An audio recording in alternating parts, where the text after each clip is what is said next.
यानी उनका लास्ट होता है, जो वार्षिक लास्ट होता है वो मार्च में ख़त्म होता है। और इस वजह से मार्च में जो लॉकडाउन हुआ था उसमें ये शराब नहीं बिक पाई थी, और यही कारण रहा कि सरकार ने इस शराब को बेचने को लेकर ये ढील दी गई।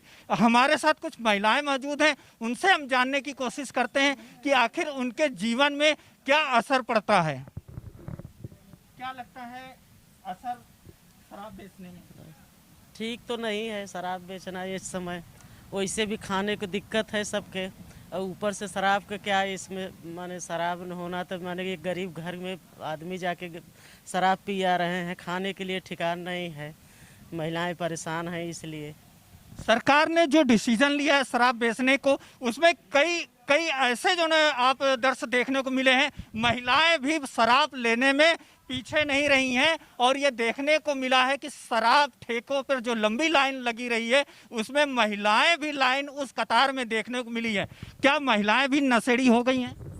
नहीं, कोई कोई महिलाओं को इसलिए रखा जा रहा है कि जो आदमी जा नहीं पा रहे हैं, महिलाओं को जल्दी मिल जाती है, इसलिए आदमी लोग भेज देते हैं महिलाएं पहले ले लें, इस वजह से आगे कर दिया जाता है। महिलाएं नहीं पीती हैं, महिलाओं के ऊपर दबाव है।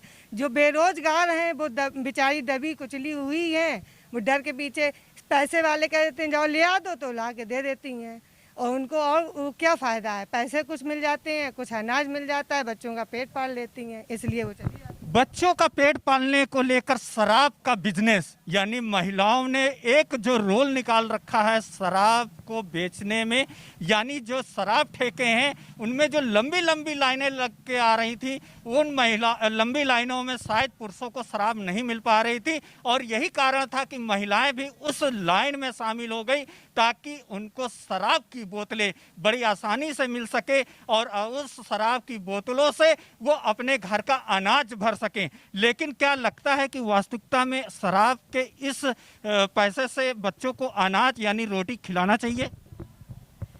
शराब बेचना एक बहुत ही समय के हिसाब के मांग के हिसाब से बहुत ही विपरीत है जो है, और इससे जो है परिवारों में विघटन की स्थिति पैदा हो रही है। जो है जो परिवार ऐसे हैं जिनको खाने की कमी है, जो है घर में खाने को नहीं है, लेकिन वो पैसे जो है घर से लेकर के जो है शराब पीने में लगा रहे हैं, जो है जो कि समाज के लिए बहुत ही जो है विघटनकारी है। जो है ये आगे आने वाले समय में इसका जो है लोगों के ऊपर बहुत ही बुरा असर पड़ेगा। जो है और जो परिवार में खाने के नहीं है वहाँ पे जो है शराब पीने में लगा देंगे तो घर में खाएंगे क्या? जो है ये समस्या बहुत बड़ी होने वाली है।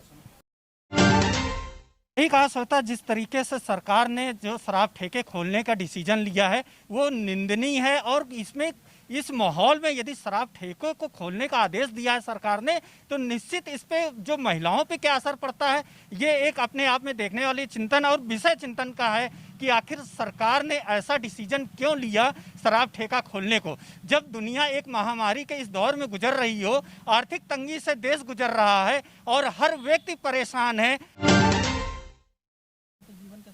जी बिल्कुल छूट नहीं मिलनी चाहिए, क्योंकि ये सरकार का जो अपना राजनीतिक मुद्दा है वो अलग है और ये मुद्दा अलग है। यहाँ पर जो दारू को लेकर कार्य किया है इस पर बिल्कुल छूट नहीं मिलनी चाहिए और इसको बंद होना चाहिए और इस पर रोक लगनी चाहिए। रोक लगनी चाहिए, बंद होना चाहिए, सभी कहते हैं, राजनीतिक दल भी कहते हैं कि ये चीज़ सही नहीं है। आज महात्मा गांधी यदि जिंदा होते तो वो फिर से मर जाते, क्योंकि महात्मा गांधी ने साफ कहा था कि हिंदुस्तान दिलों में बसता है और शराब इन आत्माओं को मारती है।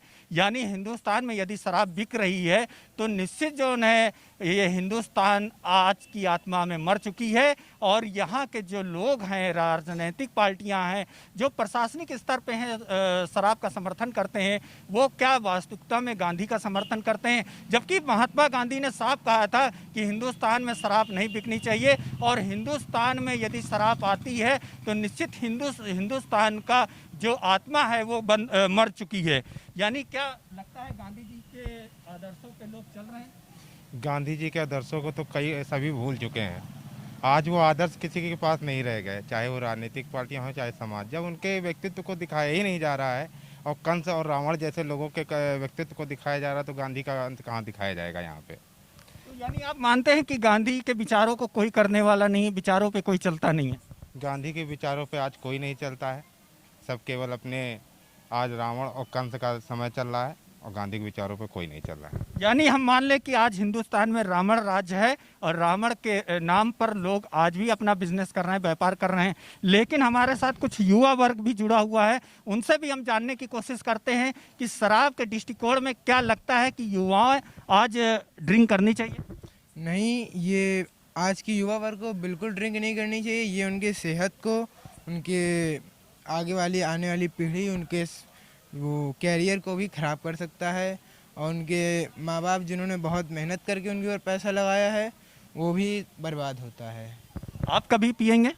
हम अरे आप कैसी बात कर रहे हैं, हम कभी नहीं पिएंगे, हम छुएंगे। लेकिन ये एक फैशन है, शराब पीना एक फैशन माना जाता है। लेकिन इस फैशन में जैसे ही लोग आते हैं वो फंसते चले जाते हैं। ये वो फैशन है, ये वो दलदल है कि एक बार दोस्तों के साथ जाम पे जाम जब छलकने लगता है तो इस जाम में कहाँ डूब जाते हैं, बोतलें कहाँ खाली हो जाती हैं, कभी कुछ पता ही नहीं चलता। कई पीढ़ियाँ बीत जाती हैं, घर बर्बाद हो जाते हैं, महिलाओं का उत्पीड़न बढ़ जाता है। लेकिन शराब उसी जगह बनी रहती है।